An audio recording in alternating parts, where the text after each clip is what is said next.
The new alpha is a man who is calm, connected, and dangerous. You see, the image of the old alpha is not strength. It's actually fear wearing armor. But we're talking about on this channel, the new alpha. Thank you so much for joining me. My name is Scott Lehr. I'm a pastor and theologian here in Raleigh, North Carolina, and love for you to be a part of the channel. If you're not already a subscriber, please hit the subscribe button, hit the like button. Even if you don't like it, hit the don't like button. That spreads it around for more people to be a part of the conversation here on YouTube. And so if you're wondering what you can do to be a part, just interact with the video. That would be huge. And I want to just thank you for joining us. We're talking about the new alpha. The new alpha is calm, connected, and dangerous. That's what we're talking about today, specifically being connected. You see, the picture of the old alpha, it's a lie. Okay? He said that you could do it on your own. Pull yourself up by your bootstraps. You don't need anybody. That's such a lie. That doesn't even work in the movies. Like in the Mission Impossible or, whatever, Ocean something, bank robbery, action movies, all these man movies. They're not doing it on their own. Even Jason Bourne. You're going to have like comms people. You got somebody looking at logistics. You got somebody with a drone camera following you around. Everybody needs help. Even our superheroes need help. Why would you be any different? You see, the true alphas, the new alphas, the true leaders, they're connected. Not just with other people, though. They're connected emotionally with their own emotions. They're connected to a mission, something bigger than themselves, and they're connected to God. And here's the reality. When a man is connected to his emotions, when he understands what's happening inside of him, how he's feeling, how aware he is, not only about himself, but about how the people around him are receiving him due to the emotions that he has, the vibe that he's given off, he becomes magnetic. He invites other people in. That used to be pictured as a sign of weakness to have any emotions at all. Well, that's not true. You're human. Of course you have emotions. Of course you get upset. Of course you're jealous. Of course you get sad. Of course there's just these other pieces to you. They're not just the front that you put on. And if you're disconnected from that, if you're disconnected from the way you're being received, if you're disconnected from the people that you lead, somebody who does that's not strength. That leads to burnout. That leads to lashing out. That leads to tapping out. But when you're connected, that's attractive. Your presence then speaks louder than your voice. Research backs this up. We know that research says that emotionally intelligent leaders are 4 times as successful, 4 times as effective. But you can't be disconnected to your emotion. Sit around, reflect, and contemplate, and talk about yourself all the time. You got to be connected to a mission, something that's bigger than just you.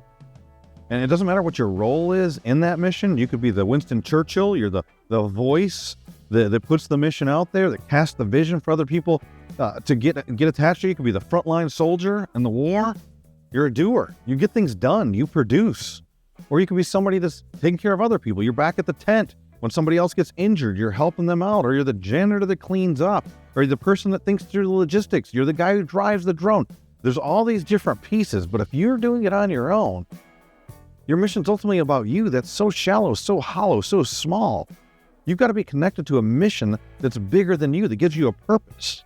That your true output actually produces something other than a bank account and a reputation and some kind of status. The new alpha doesn't just chase status or bank account, but not just having a crowd around you either. You're aimed with a purpose and in a direction. See, a man without a mission is like a missile, fast, loud, and eventually destructive. But when you have a mission, then you're not a missile. You're living a life that matters. It's like Simon Sinek says, you've got to know your why. That's powerful. You can watch this whole TED Talk on that. Viktor Frankl, survivor of the Holocaust, once said, those who know their why can endure almost any how. So the fix isn't necessarily the cubicle that you're sitting in and the company that you're working for. The emptiness that's inside of you is oftentimes might be because of your lack of mission, or the mission you have is way too small. And maybe it's about you, and it's about who your friends are, and it's about what's in your bank account, it's about what your status is. That's what the Bible calls idolatry. And you can get everything that you want, and you will end up unhappy.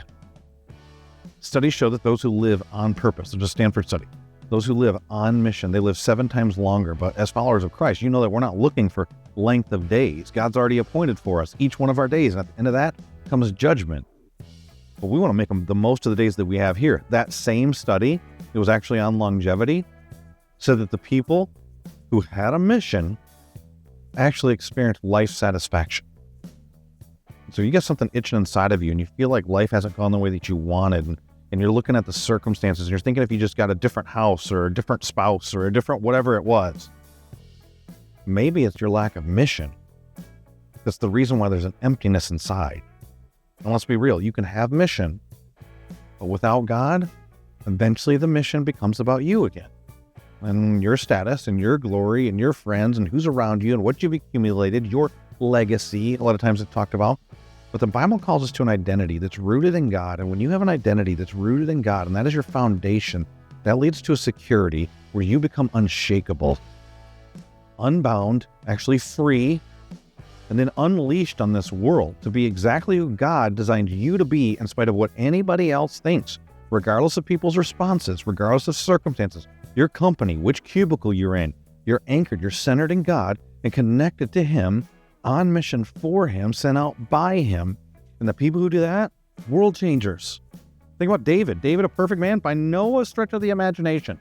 He disobeyed in several ways. Some were probably blind spots. Some was overt disobedience. But when he blew it, like with Bathsheba, and Nathan comes to him and says, "You're the man." Not like, "Hey, you're the man." But he's saying, "You're the guy in the story that you're upset about because what I've just told you isn't consistent with your values, with your identity in God, with the mission you say you're living your life on." And he recognizes it and he turns and he returns to God. He turns from his sin and his self-deception and he turns back to God. We all blow it in lots of ways. But when you become aware of that, do you rebel or do you return? You got other stories like Samson. Here's a guy, powerful. The ladies love him. He's got great hair. He's an example of misguided ambition and ability in almost every way possible. A misuse of his gifts.